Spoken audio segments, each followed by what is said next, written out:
Euzubillahimineşşeytanirracim. Bismillahirrahmanirrahim. Değerli gönül dostları, bir Usta Saati programıyla daha yeniden sizlerleyiz. Allah'ın rahmeti, bereketi, mağfireti üzerinize olsun.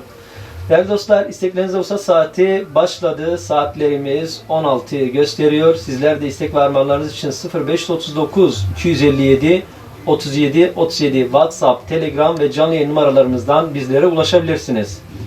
Evet, bugün de inşallah güzel bir programla sizlerle birlikteyiz değerli dostlar. Güzel bir eserle başlayacağız. Diyarbakır'dan Merve kardeşimiz Efendim eserini istemişler. Peygamber Efendimiz sallallahu aleyhi ve sellem ile ilgili güzel bir eser.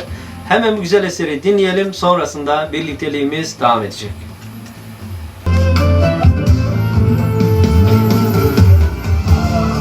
Değerli dostlar, bu arada istek eserlerinizi eser arasında da isteyebilirsiniz. Numaramız 0539 257 37 37.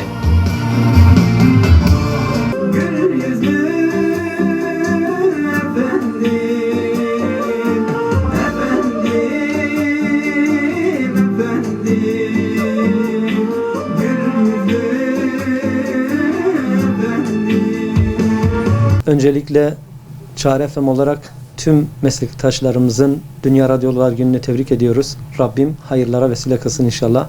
Ülkemizde radyo yayını ilk defa 1927 yılında, 6 Mayıs 1927 yılında başladı. 1992 yılına kadar ise bu şekilde devletin denetiminde radyo yayınları yapıldı.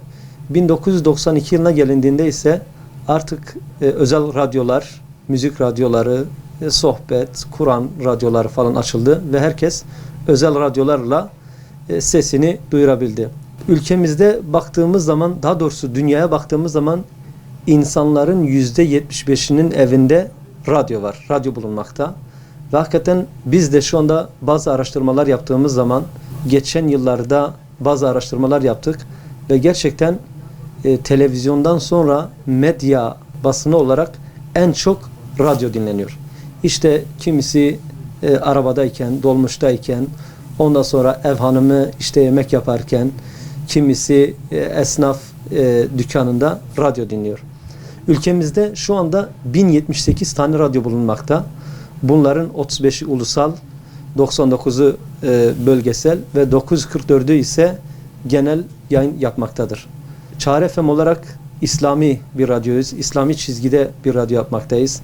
İşte günün yaklaşık 10 saatinden fazlasını canlı yapıyoruz. Diğer yayınlarımız ise kayıt olarak sohbettir, işte dolgulardır.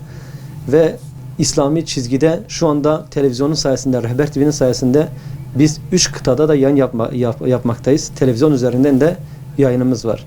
İnşallah ülkemizde devletimiz bu özel radyolara, daha doğrusu yerel radyolara da bazı destekler verirler. Deyim yerindeyse biz kendi yağımızda kavruluyoruz. Bu anlamda devletimizden de bazı destekler bekliyoruz. Çünkü biz şu anda sadece yani bazı reklam gelirimizden bazı imkanlar elde ediyoruz maddi olarak. Dolayısıyla devletimizden de bu anlamda yardımlar bekliyoruz. Bu münasebetle ben tekrar 13 Şubat Dünya Radyolar Günü'nü tebrik ediyorum. Hayırlara vesile olmasını diliyorum.